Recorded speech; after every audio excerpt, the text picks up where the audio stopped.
100 years ago, cities were filled with clatter of hooves and the creak of wooden carriages. Then, almost overnight, the world changed. Engines roared to life, and the horse carriage faded into history. Today, another revolution is happening. Not in the streets, but in our offices, in our classrooms, in our studios, in our phones. And it's powered by artificial intelligence.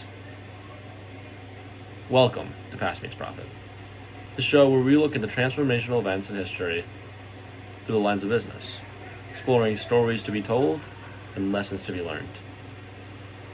In this episode, we'll explore how the invention of the automobile transformed economies, destroyed entire industries, and created new ones. What that can tell us about the AI revolution and how one can succeed in it. Now, first we have to paint the picture. The world pre-car. Crazy to think.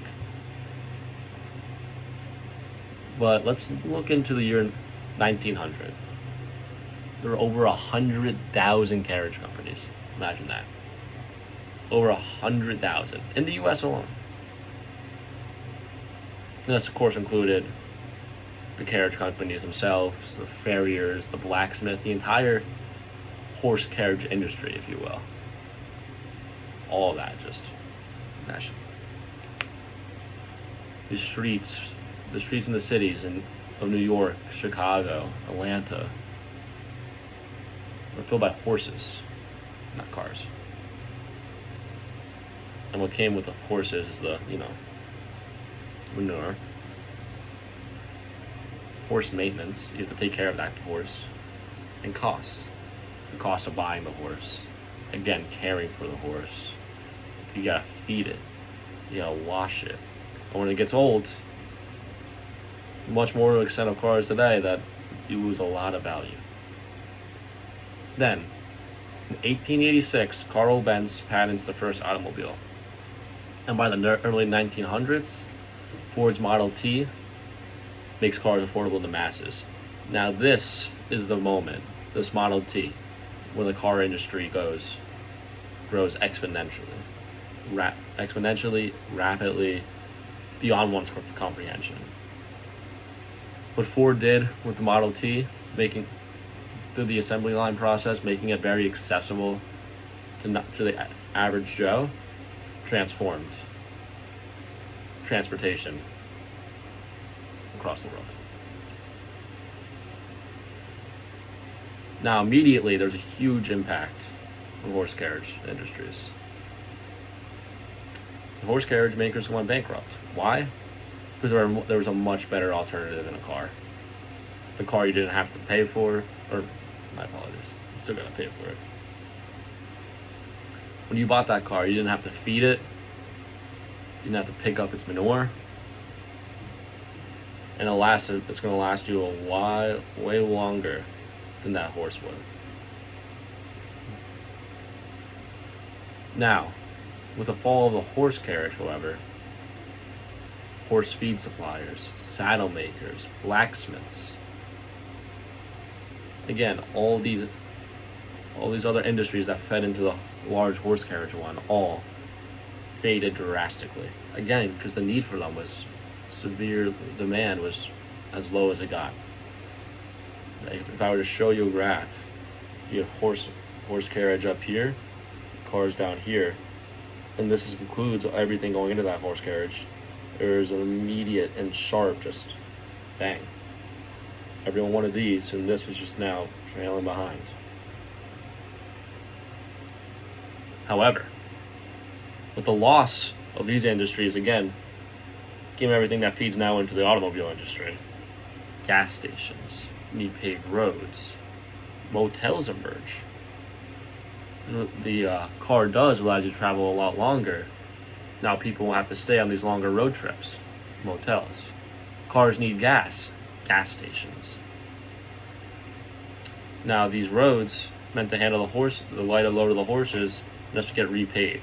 And this is is very important to understand is with the perceived loss of one is going to be replaced by another. That's the point you must understand.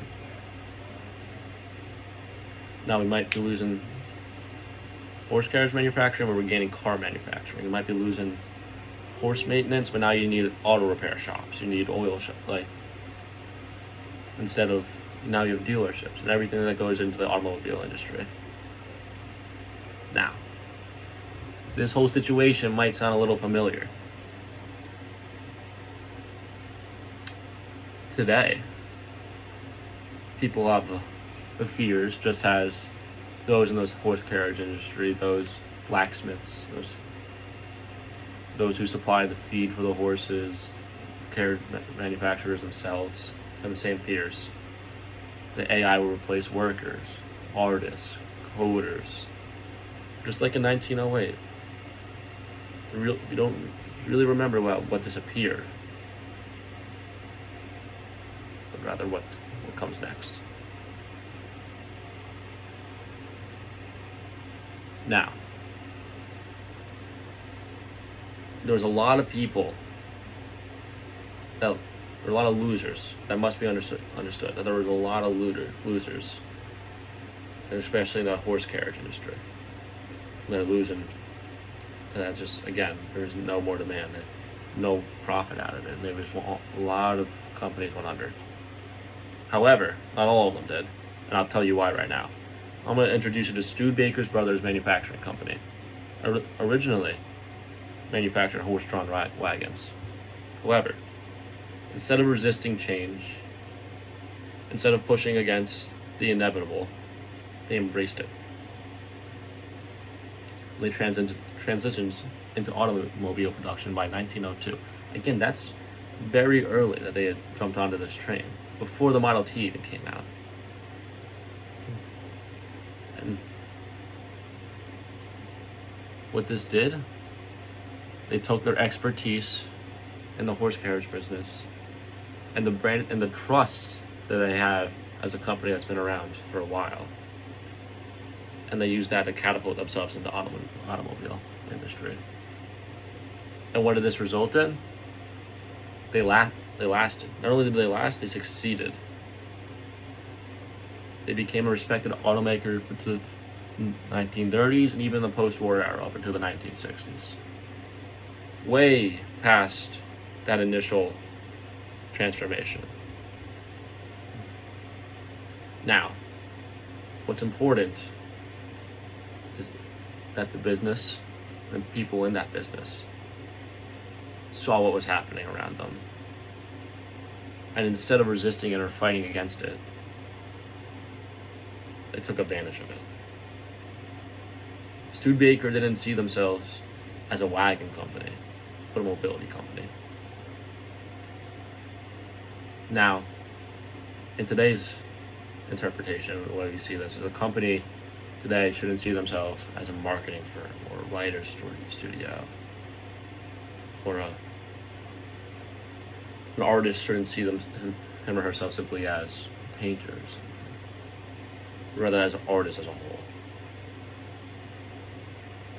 But for that marketing, you're telling stories, you're solving problems.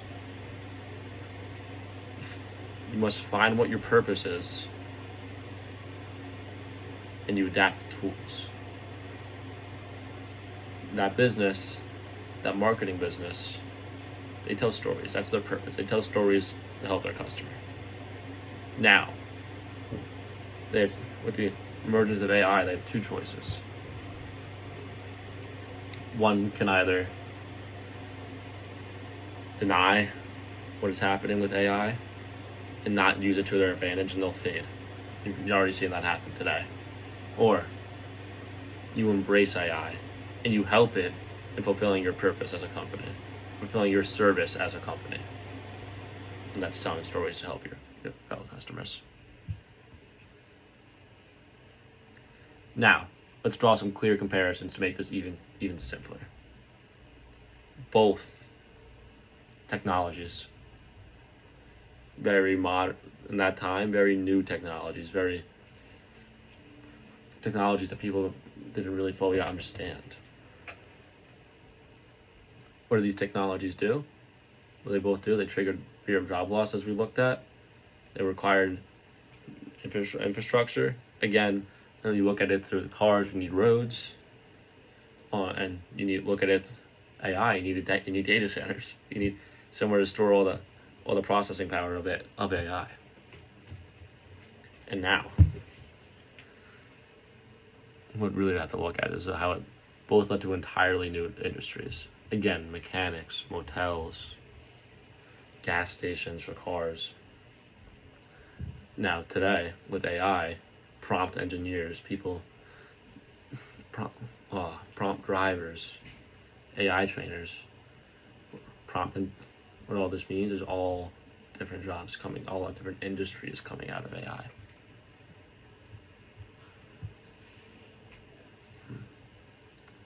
So let's draw some where we might see that initial job loss.